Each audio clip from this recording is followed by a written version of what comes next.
Bonjour. Citoyen TV, la chaîne de l'Afrique digne et de sa diaspora, vous présente les brèves. Au sommaire, Dramanistan, la version France-africaine de la Côte d'Ivoire, diaspora, intervention de Franck Luté, actualité en Syrie et pour finir, interview du président Vladimir Poutine. Tout de suite, Dramanistan, la version France-africaine de la Côte d'Ivoire. La marche du lundi, pour ce que nous en savons, puisque nous étions anciens de travail au ministère de l'Intérieur, et effectivement, je n'utilisais pas le mot autorisé, va se réaliser. Parce qu'en Côte d'Ivoire, le régime, ce n'est pas l'autorisation, c'est l'information. Quand vous avez besoin de manifester votre liberté d'opinion, de manifestation, vous informez le pouvoir public pour dire nous voulons effectuer une activité. Elle n'est pas liée en Côte d'Ivoire selon la loi fondamentale à une autorisation préalable. Et Pougon, cette marche-là, pas la marche, mais le meeting a été réprimé. Dans un État qui se dit de droit, on a le devoir et le droit de manifester. Ce sont ceux qui crient au trouble à l'ordre public, qui trouvent eux-mêmes l'ordre public. Le maire de Yopougon, qui a bien reçu un courrier de 18 septembre et qui n'y a pas apporté de réponse jusqu'à ce jour, et qui fait croire qu'il nous a adressé une réponse de refus. Ils avaient déjà, j'allais dire, si je puis dire, mise en programme cette répression, parce que quand on ne dit pas oui ou non à une requête qui est formulée pour l'occupation d'un espace, et que dans la même nuit précédant la manifestation, l'espace est occupé par des dizaines de cargos de la police et de la gendarmerie, ça veut dire on s'apprête à réprimer, c'est ce qui s'est passé aujourd'hui. Il y a eu 10 interpellations. L'espace qui a été réservé à la manifestation était quadrillé depuis, déjà j'allais dire aux aurores, pour ne pas dire à minuit, quadrillé par un cordon de police. Alors quand je reçois par la suite une communication du directeur général adjoint de la police, M. Kouyaté Youssouf, qui dit qu'il a procédé à 10 interpellations pour présence sur un site de manifestation qui a été interdite, je lui ai dit tout simplement, le site, vous l'avez déjà suffisamment quadrillé, il n'y avait donc aucune intrusion sur ce site, pourquoi ils ont été interpellés? Il s'agit tout manifestement d'un abus de pouvoir dont nous sommes coutumiers sur le pouvoir Ouattara. Tout de suite, diaspora avec l'intervention de Franck Luté. Mais il faut que les gens sachent que quand nous parlons de la constitution, de l'inéligibilité de Ouattara, ce n'est pas ce que Ouattara veut faire croire au monde entier. Parce que Ouattara fait croire au monde entier que son problème, c'est un problème de personne. Pour lui, les Ivoiriens n'aiment pas sa tête. Alors que c'est un problème constitutionnel. C'est même la raison pour laquelle il n'a pas fait le référendum. Parce que s'il faisait un référendum, ça allait tuer toutes les thèses qu'ils avaient développées. Faire le référendum, ça veut dire qu'il reconnaissait que son problème était constitutionnel et non un problème personnel. Et donc s'il est constitutionnel, pourquoi prendre des armes puisqu'on peut faire un référendum? C'est pour ça que Dramane Ouattara n'a pas fait le référendum. Et il a fini par être un candidat dérivé. C'est-à-dire, eux-mêmes, quand ils emploient le mot dérivé, ça veut dire qu'il y a une source. Et pour eux, la source, c'est l'élection de 2010. Ils disent qu'en 2010, Dramane Ouattara n'était pas un candidat exceptionnel. Qu'en 2010, Dramane Ouattara était un candidat normal parce que Bako Laurent lui avait donné un certificat de nationalité après le forum de réconciliation. Mais si tu avais un certificat de nationalité après le forum, pourquoi avoir pris les armes quelques mois après le forum pour que tu sois candidat? Donc là encore, c'est une bêtise parce qu'il est bien de dire aux gens qu'en 2010, Dramane Ouattara n'a pas déposé de documents pour être candidat. Les autres candidats ont déposé des documents administratifs et d'état civil, mais Dramane Ouattara n'a déposé qu'une déclaration sur l'honneur. Et on nous dit que les conditions de l'éligibilité de Ouattara de 2010 sont normales. Donc comme il a été un candidat normal et il est en fonction, ça fait que de facto, il devient encore candidat à sa propre succession. Alors qu'il est bien de toujours rappeler à nos frères que Dramane Ouattara n'a pas été élu en Côte d'Ivoire. Dramane n'a pas été élu parce que quand on est président élu, on n'est pas président d'un parti. Quand on est président élu, on respecte la Constitution, on ne peut pas accepter qu'il y ait des milliers et des milliers de réfugiés ivoiriens. Donc, quand Dramane Ouattara se comporte ainsi, c'est parce qu'il n'est pas élu. Il ne jouit pas de l'onction du peuple. Il est là par les armes. Donc, il ne fait que ce qu'il peut faire avec les armes qu'il détient. La candidature de Draman Ouattara en 2015 est encore une candidature exceptionnelle. Parce qu'ils disent que ce sont les conditions de 2010 qui étaient réunies qui font qu'il est candidat en 2015. Alors qu'en 2010, nous savons qu'aucune condition n'était réunie et que le monsieur était candidat sur une déclaration sur l'honneur. Je suis signé Draman Ouattara, fils de Paul-Pierre Jacques, être à jour de ceci et de cela, et il a signé. Il n'a pas payé les 20 millions, il n'a rien donné, et il a été candidat, on lui a dit, uniquement pour l'élection à venir. Donc c'est exceptionnel. Mais avec le régime, on nous explique que les conditions d'éligibilité sont différentes des conditions de rééligibilité. Bon, non, c'est déjà là, c'est-à-dire, l'éligibilité est différente de la rééligibilité.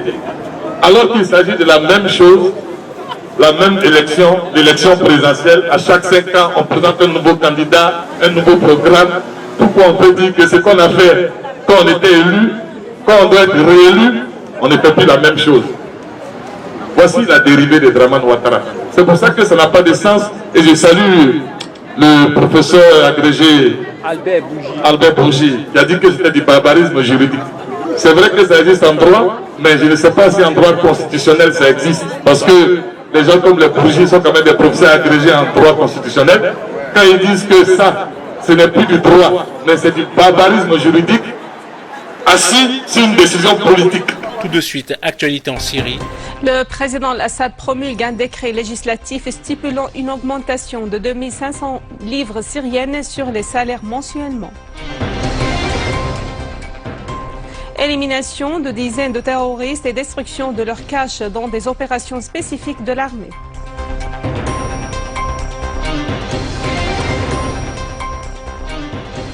La Russie affirme que le sort et l'avenir de la Syrie dépendent de son peuple seulement, et cela est indiscutable. Et pour finir, interview du président Vladimir Poutine. Qu'allez-vous dire à l'Organisation des Nations Unies, aux États-Unis et au monde entier? Comme notre interview sera diffusée juste avant mon discours, je pense qu'il serait inopportun d'exposer aujourd'hui tout ce que je prévois de dire. Mais dans les grandes lignes, bien sûr, je rappellerai l'histoire de l'Organisation des Nations Unies. Je peux déjà vous dire que la décision de créer l'ONU a été prise justement dans notre pays, en Union soviétique, lors de la conférence de Yalta. L'Union soviétique et la Russie en tant que successeur de l'Union soviétique est donc un pays fondateur de l'Organisation des Nations Unies et membre permanent du Conseil de sécurité. Bien sûr, il sera nécessaire d'évoquer le présent, de parler des développements de la situation internationale et de rappeler que l'ONU reste l'unique organisation internationale universelle appelée à maintenir la paix partout dans le monde. Et dans ce domaine, il n'y a aujourd'hui aucune alternative. Il est également certain que l'ONU doit s'adapter à un monde en mutation. Nous en discutons en permanence. Comment l'organisation doit-elle changer? À quel rythme? Et qu'est-ce qui doit être amélioré? Bien sûr, il faudra dire, et pas seulement dire, mais surtout utiliser cette tribune internationale pour présenter la vision russe des relations internationales d'aujourd'hui, ainsi que du futur de cette organisation et de celui de la communauté internationale. On s'attend à ce que vous parliez de la menace que constitue Daesh et de la présence russe en Syrie, car ces deux choses sont liées. Quel est le but de votre présence en Syrie et son rapport avec la lutte contre Daesh? Je pense, je suis même certain, que presque tous ceux qui prendront la parole à l'ONU vont parler de la nécessité de lutter contre le terrorisme. Pour ma part, je ne pourrais pas m'abstenir d'évoquer ce sujet. C'est naturel, car il s'agit d'une menace très sérieuse pour nous tous, et c'est un défi pour le monde entier. Actuellement, le terrorisme menace un grand nombre d'États et beaucoup de gens en souffrent. Des centaines de milliers, des millions de personnes. Et nous avons tous un objectif, mettre fin à ce mal commun. En ce qui concerne la présence russe en Syrie, comme vous dites, elle se présente aujourd'hui sous forme de livraison d'armes au gouvernement syrien, de formation effectuée auprès du personnel et d'aide humanitaire au peuple syrien. Nous nous basons sur ce que dit la Charte des Nations Unies, c'est-à-dire les principes fondamentaux du droit international contemporain, selon lesquels une aide, quelle que soit la forme qu'elle prend, y compris une aide militaire, peut et doit être effectuée uniquement au profit de gouvernements légitimes des pays, avec leur accord, ou à leur demande, ou bien sur décision du Conseil de sécurité de l'ONU. En ce moment, il s'agit d'une demande d'aide militaire et technique formulée par le gouvernement syrien. Et nous fournissons cette aide dans le cadre de contrats internationaux tout à fait légaux. Le secrétaire d'État américain, John Kerry, a dit qu'il saluait votre soutien concernant la lutte contre Daesh. Mais d'autres considèrent qu'il s'agit d'avions de guerre et de systèmes de missiles antiaériens qui sont utilisés contre l'armée régulière et non contre les extrémistes. Il n'y a qu'une seule armée régulière et légitime là-bas, celle du président syrien Bachar el-Assad. D'après l'interprétation de certains de nos partenaires internationaux, c'est une opposition qui lutte contre lui. Mais en vérité, réellement, l'armée d'Assad se bat contre des organisations terroristes. Vous devez être mieux au courant que moi des auditions qui ont eu lieu au Sénat américain, si je ne me trompe pas, pendant lesquelles des militaires du Pentagone ont présenté le bilan de leur activité devant les sénateurs, liés à la préparation des unités armées de l'opposition. Le but était tout d'abord de préparer 5 000 ou 6 000 combattants, puis 12 000. En fin de compte, on n'a formé que 60 personnes et 4 ou 5 seulement sont armés et combattent, alors que les autres ont tout simplement rejoint Daesh avec des armes américaines. Ça, c'est la première chose. Deuxièmement, à mon avis, le fait de fournir une aide militaire à des structures non légitimes ne répond ni au principe du droit international, ni à la charte de l'ONU. Nous soutenons uniquement les structures gouvernementales légales. Par conséquent, nous proposons une coopération aux pays de la région. Nous essayons de mettre en place une structure de coordination. J'en ai personnellement informé le président de la Turquie, le roi de Jordanie et l'Arabie saoudite. Nous en avons également informé les États-Unis et M. Kerry, dont vous avez cité le nom, a eu une conversation circonstanciée avec M. Lavrov, notre ministre des Affaires étrangères. Les militaires russes et américains sont également en contact et discutent de ce sujet. Nous serons ravis de trouver une plateforme commune pour des actions coordonnées contre les terroristes.